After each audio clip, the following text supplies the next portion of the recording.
과학기술과윤리 OX 들어가 보도록 할게요. 거의 요나스가 대부분이 될 거고요. 책임의 범위를 현세대의 인간과 자연으로 한정해야 된다. 맞을까요? 당연히 아니겠죠. 왜냐하면 여기에서 미래 세대가 들어가야 되기 때문이에요. 자, 그 다음에 새로운 윤리는 예견할 수 있는 위험을 고려해서 도출해야 한다. 어떻게 될까요? 우리가 어느 정도 예견할 수 있는 부분에 대해서 위험을 생각해야 되겠죠. 그래서 이것도 맞는 얘기가 됩니다. 예견되지 못하는 결과에 대해서도 책임을 져야 합니다. 그 다음에 자연에 대한 주인의식을 토대로 자연에 대해서 책임지려는 자세. 이런 건 뭐예요? 자연은 내가 정복해도 되고 내가 주인인데 그래서 내가 주인이기 때문에 이걸 잘 지켜야 돼. 이건 아니겠죠. 그래서 얘는 생태학적 정언명령을 얘기했고요.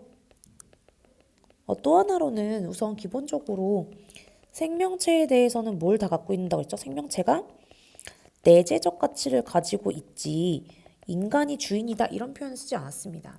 자, 그 다음에 과학의 무한한 진보를 바탕으로 해서 책임지려는 자세는 아니겠죠. 공포를 바탕으로 해야 되고요.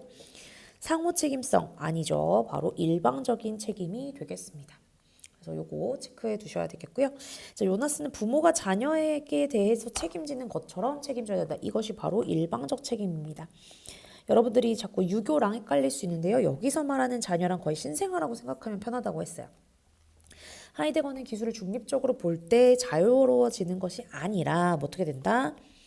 무방비 상태로 내던져진다라고 얘기했습니다. 자, 그 다음에 하이데거가 기술은 인간이 자신과 세계를 바라보는 관점에 영향을 준다. 어떨까요? 영향을 주게 되고 우리가 되게 종속되게 되는 거죠. 자, 그 다음에 요나스는 생명체의 내재적인 가치를 부정하였다가 아니라 긍정하였죠. 생명체에 대해서는 내재적 가치가 있다라고 얘기했습니다. 자, 오펜하이머는 오리발을 내민다고 했어요. 과학기술의 활용에 대한 결과의 책임이 과학자에게 있다라고 보는 것이 아니라 과학자는 책임이 없다라고 보는 입장이죠. 야스퍼스는 하이데거보다 외적인 책임은 결과에 대한 책임인데요. 결과에 대한 활용에 대한 책임인데 사실 이 11번은 틀린 이유가 둘 다 강조를 하게 됩니다. 그리고 굳이 따지자면 하이데거가 더 내적 책임, 외적 책임 할 때 이제 외적 책임도 강조하게 되죠. 자, 그다음에 베이컨은 아는 것이 힘이다라는 입장 맞는 얘기가 될 거고요. 연구 과정에 대한 책임, 연구 과정에 대한 책임은 외적 책임이 아니라 내적 책임이 됩니다. 연구 결과에 대한 책임이 외적 책임이죠. 과학기술은 이 객관적 타당성을 갖춘 지식 또는 원리로 인정받는 과정을 거칠 때 가치 중립성을 따라야 된다. 어때요? 그쵸? 요것이 바로 정당화 과정이 될 거예요. 그 다음에 요나스의 할 수 있다라는 능력, 우리가 할 수 있기 때문에 당연히 해야 된다. 이거는 뭐가 될까요? 존재적, 내가 그 능력을 가졌다는 이유만으로 당연히 해야 된다라고 하는 당위적 책임을 얘기하는 내용이 되겠습니다. 그래서 정답은 XOXX, OXO, XX, XOX, OO가 되겠습니다. 자, 그럼 문제를 본다면 1번에 다음 사상가가 강조할 내용입니다. 자, 기술이 도구라는 말은 사실이지만 기술의 본질을 드러내주는 표현은 아니다. 기술을 사용하는 인간과 독립하여 존재하지 않는다라고 했습니다. 관계를 바탕으로 얘기했고요. 무방비 상태로 얘기했던 사람은 바로 하이데거가 되겠습니다. 자, 그래서 중립적으로 볼 때 자유로워진다 틀린 표현이고요. 무방비 상태로 내던져지게 되죠. 인간과 독립하여서 존재하고 인간을 지배한 힘, 독립해서는 아니다. 여기 아예 내용이 나와 있죠. 기술은 인간이 자신과 세계를 바라보는 관점에 영향을 준다. 맞아요. 그래서 어떻게 되냐면 기술의 본질이 인간이 세계와 맺는 관계를 규정하게 되는데 이 현대기술이라고 하는 이것이 인간을 포함한 모든 것을 부품으로 보게 만들어준다라는 거죠. 관점에 영향을 주고 있죠. 자, 그 다음에 기술의 본질은 인간이 이용할 수 있는 수단이라는 데 있다. 본질이 세계와 관계를 맺는 관계 규정에 있죠. 인간이 세계와 관계를 맺는 이 규정에 있습니다. 틀렸고요. 기술의 발달은 필연적으로 참된 인간의 모습을 회복시켜준다. 아니죠. 오히려 내던져지게 되니까 정답은 3번 되겠습니다. 자, 그 다음은요. 과학자는 연구와 실험의 결과가 운명에 긍정적인 영향을 미칠지 부정적인 영향을 미칠지를 예측할 수 없어요. 그래서 그것을 그 과학자의 몫이 아니라고 보고 가치 판단의 문제로 과학의 영역이 아니래요. 과학자는 입증된 방법으로 실험만 하면 되고요. 그러니까 내적 책임은 있고 외적 책임은 없다라는 표현이죠. 그래서 과학자는 연구 결과의 이 모든 활용에 대해서 책임질 필요가 있다 없다 없게 되겠습니다. 자, 그 다음에 과학자는 외적 책임으로부터 자유로운가? 그쵸, 외적 책임 없으니까 자유로운 거고요. 이론의 타당성을 객관적으로 검증해야 되니까 내적 책임이 있으니까 검증해야 되겠죠. 과학자는 연구 주제가 사회적으로 나중에 파급 효과에 대해서 얘기를 하게 될까요? 여기에 대해서는 관계없습니다. 외적인 책임 없어요. 주제가 막 사회적인 영향력에 대해서는 관심이 없기 때문에 정답은 3번 되겠습니다. 다음에 강연자입니다. 자연뿐만 아니라 인간을 대상으로 전락시켜서 권력이 되었다. 희망보다는 공포라는 표현 바로 요나스가 되겠습니다. 문제의 내용 자체가 적절한 것은이기 때문에 책임의 범위를 현 세대의 인간과 자연으로 한정하는 것이 어떻게 된다? 아니라고 했죠. 미래 세대도 있어야 된다고 했고 새로운 윤리는 예견할 수 있는 위험을 고려해서 도출해야 된다. 어때요? 이거 맞는 얘기 아까 OX에도 있던 내용이었죠. 행위의 의도만이 책임을 부과하는 기준이 되어야 된다. 의도가 아니라 어디까지도 결과까지도 의도하지 않았던 결과까지도 인류의 생존과 기술의 발전은 양립 불가능. 그러니까 인류가 생존하는데 양립 불가능? 아니죠. 인류가 생존하면서 기술도 발전할 수 있죠. 근데 다만 어디까지 인정한다? 지구의 자정 능력 범위 내에서까지 인정을 해야 됩니다. 자, 그 다음에 양립이 가능하고 기술로 인한 미래의 혜택을 과감히 포기해야 된다? 아니죠. 혜택을 가질 수 있어요. 그러나 다만 자연이 허용치 내에서 해야 된다라고 얘기했기 때문에 2번이 되겠습니다. 자, 4번 토론의 핵심 내용이고요. 요거와 관련해서 읽어서 푸시면 되는데요. 우선 기본적으로 동의합니다가 들어가는 아닙니다. 여기 부분부터가 핵심이죠. 동의합니다는 들어가면 안 돼요. 어차피 똑같은 얘기예요. 연구 과정에서 연구윤리 중시해야 된다. 이거는 당연히 동의합니다 했기 때문에 1번 지워줘야 돼요. 자, 그 다음에 내적 책임뿐만 아니라 사회적 책임까지 해야 되는데 그건 아니래. 바로 뭐라고 했냐면 이거는 결과가 활용돼도 그거는 활용한 사람들의 책임이지 과학자는 책임이 없대요. 자, 그렇기 때문에 연구 주제를 설정할 때 가치 중립적인 태도를 해야 되는가? 연구자가 그 주제를 설정할 때는 가치를 개입하게 하는 걸 동의한다고 했기 때문에 얘도 안 되고요. 과학자는 모든 책임에서 면제되는가? 라고 하는 것은 아니겠죠. 4번 같은 경우에 4번에 3번 같은 경우에는 모든 책임은 아니고요. 내적 책임은 있지만 외적 책임이 없는 거죠. 그래서 사회적 책임도 부과해야 되는 가에서 을은 둘 다. 아니 얘는 외적 책임은 X이기 때문에 정답은 4번 골라주셔야 되겠습니다. 5번이죠. 들어갈 전제의 표현은 가치 중립적인 것에는 윤리가 개입되면 안 되는데 이 과학 연구가 가치 중립적이라는 거죠. 과학 연구는 가치 중립적이다. 가치가 있다고 하면 되죠. 가치 중립적이다 라고 표현을 한 겁니다. 자, 그러면 그거에 대한 반론의 근거. 과학 연구는 어떻게 된다? 가치 개입이 될 수 있다라는 식의 근거로 가장 적절한 것은 뭐가 될까요? 윤리의 개입으로 객관성 위협받는다. 아니 윤리가 개입돼서 뭔가 가치가 개입된다는 얘기가 돼야 되고요. 사실 그 자체가 아니라 윤리가 개입된다. 가치가 들어갈 수 있다고요. 객관적 사실이니까 관련 연구에는 가치가 개입될 수 있다. 이게 앞뒤가 안 맞죠. 객관적 사실이니까 가치가 개입된다. 이건 앞에 말이 안 맞아요. 과학 연구가 윤리적 평가의 대상일 때 여기까지 맞아요. 근데 진리가 왜곡된대요. 아니죠. 상황과 맥락을 반영해서 필요에 의해서 이루어지게 되는 것. 그래서 가치가 개입될 수 있다라는 표현. 정답은 5번이 되겠습니다. 6번에 가 입장에 비해서 나 입장이 갖는 특징인데요. 여기 보니까 과학기술은 그 자체로 가치 중립적이고요. 활용에 대해서도 자유로워요. 그래서 걱정할 필요 없다라는 거고. 그런데 가치 중립적이지 않아요. 그래서 과학 기술자들도 책임을 가져야 됩니다. 자, 그러면 연구 결과의 활용에 대해서 책임을 강조하는 건 나가 더 높겠죠. 여기는 자유롭다고 했기 때문에. 그 다음에 미래의 위험성을 하는 거, 미래 세대에 대한 책임의식도 높겠죠. 그래서 가치 판단에 대해서 배제를 강조하는 건 아니죠. 가치 판단하고 있습니다. 자, 그럼 출발해 볼까요? 높아요, 높아요. 그런데 낮아요. 그러니까 정답은 4번 되겠습니다. 7번입니다. 가불의 입장이에요. 그래서 여기 보니까 행위의 모든 결과를 정확히 예측하는 건 인간 능력 밖이에요. 그래서 나쁜 결과에 대해서 예측하는 것이 합리적으로 불가능하다면 우리는 그런 행위를 한 사람한테 책임을 물어서는 안 된대요. 그러니까 결과를 예측을 정확히 할 수 없어요. 그래서 나쁜 결과에 대해서는 예측이 잘 안 된다면 우리는 그 사람한테 책임을 물 수 없어요. 그런데 을은 결과를 예측할 수 없다고 책임 묻지 않으면 해악을 끼칠 수 있대요. 그래서 자발적으로 했다면 결과에 대한 책임을 져야 된다고 합니다.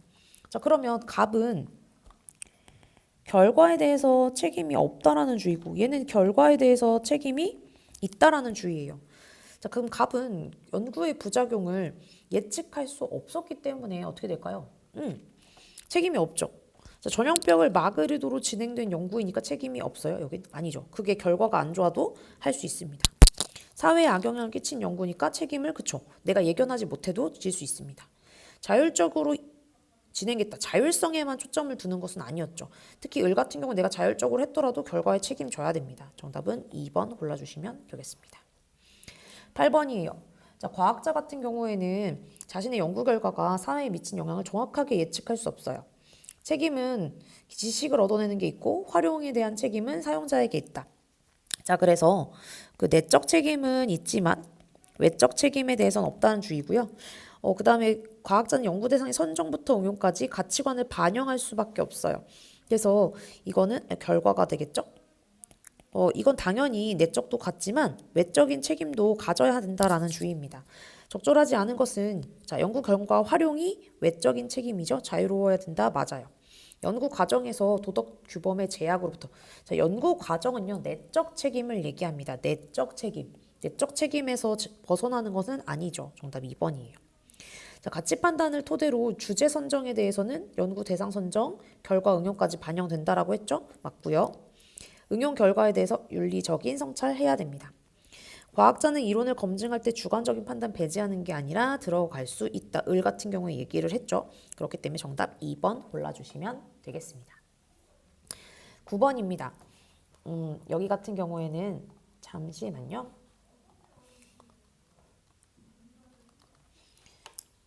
여기에서 보시면 현대의 기술이 산출한 행위들에 대한 얘기가 나오고 있습니다. 이것은 하이데거가 아니죠. 요나스죠. 요나스. 잘못 찍혔어요.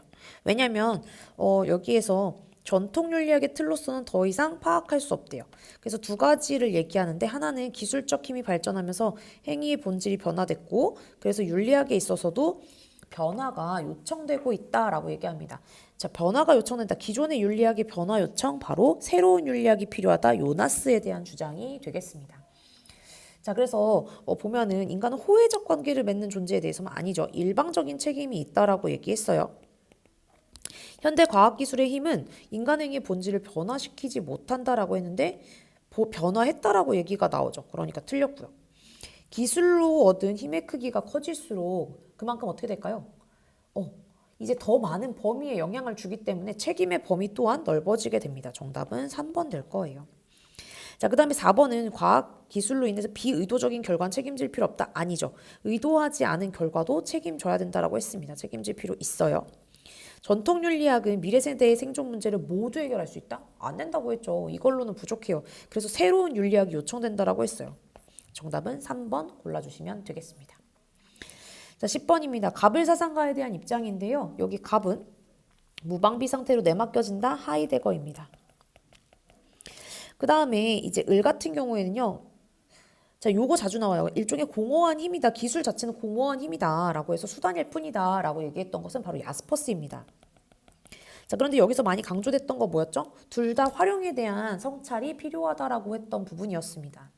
자, 여기에서 보면 기술의 이용 결과는 윤리적 가치 평가의 대상이다. 맞는 얘기가 됐죠. 얘는 가치를 가져야 된다라고 했거든요. 그 다음에 기술의 활용에 대한 인간의 도덕적인 성찰 불필요 아니요 필요하다라고는 야스퍼스도 얘기했습니다. 이게 중요한 포인트예요. 니은 기술은 인간의 개입이 없다면 인간에게 해를 끼칠 수 없다. 그러니까 기술이라는 것은 인간이 굳이 나서지 않는다면 딱히 해를 끼칠 게 없어요. 왜? 공허한 힘이라고 했거든요. 정답은 2번. 왜냐? 마지막에 대해서는 기술 자체에 대해서 비판적인 관점을 갖는 것은 아니라고 했죠. 기술은 바로 선도 아니고 악도 아니라고 했기 때문에 목적에 따라서 달라질 수 있습니다. 그래서 이게 을 될 수 없기 때문에 정답은 2번 골라주시면 되겠습니다. 자, 11번에 보면요. 다음을 주장한 사상가 입장에서 문제 상황 속 A입니다. 자, 인류의 존속을 부정적인 방식으로 강력해진 기술 문명 시대에 있어서 우리 모두의 1차적 책임, 인류의 존속이죠. 그 다음에 2차적 책임이 뭐였죠? 미래 세대의 삶의 질 배려였죠. 요나스에 대한 얘기가 될 거고요. 그 다음에 이제 여기 내용에서 보면은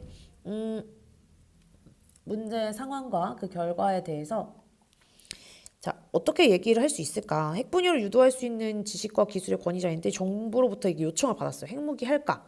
라고 했을 때 과학자는 책임에서 자유로울까요? 아니요. 의도하지 않은 결과에 대해서 책임져야 돼요. 결과에 대한 책임을 져야 됩니다. 자, 그렇기 때문에 지금 여기가 갑이 아니라 뭔가 잘못 나와 있는 것 같은데요. 요거는 선지가 잘못됐기 때문에 요거는 X로 풀어주시면 되겠습니다. 쌤이 요거는 다시 수정해서 놓도록 하겠습니다. 자, 그 다음에 다음을 주장한 사상가의 입장으로 가장 적절한 것은 타른페에 대한 얘기죠. 요거는 하이데거입니다. 요거 잘 읽어주셔야 돼요. 현대 기술은 자연한테 에너지를 쥐어짜고 있다라고 표현을 해요. 무리하게 닥달을 합니다. 그래서 자연은 현대 기술에 의해서 쓸모있는 부품이 돼버렸어요. 한마디로 인간이 말 그대로 현대 기술에 의해서 뭔가 필요가 있다 없다 이런 부품이 돼버렸다는 거죠. 그 자체의 가치보다는. 인간은 현대 기술로부터 이 자연에 숨겨져 있는 에너지를 계속 변형하고 저장하라는 도발적인 요청을 받고 있고 주문대로 자꾸 하다 보니까 인간도 뭐가 돼요? 그냥 현대 기술의 부품으로 전락하고 있습니다. 인간 현대 기술의 종속에서 벗어나려면 기술에 대해서 계속 고민을 해야 된다는 소리예요. 자, 인간은 현대 기술의 부품으로 환원될 수 있는가라고 했을 때 지금 우리가 이렇게 기술에 대해 숙고하지 않으면 부품으로 전락될 수 있죠. 교환될 수 있습니다. 현대 기술의 영향력부터 자유로운가? 아니죠. 전혀 종속될 수 있다라는 거죠. 현대 기술은 인간이 성찰해야 될 가치 판단의 대상, 가치 판단을 해야 된다는 거예요. 숙고해야 된다. 현대 기술은 에너지를 얻기 위해서 자연을 은폐시키다, 숨기냐라고 했을 때 반대로 어떻게 된다고 그러고 있죠? 탈은폐시킨다라고 했습니다. 그러니까 은폐를 벗어났다라는 거죠. 은폐시키는 게 아닙니다. 정답은 2번 되겠습니다. 됐나요? 자, 이렇게 해서 모든 문제 풀어봤습니다.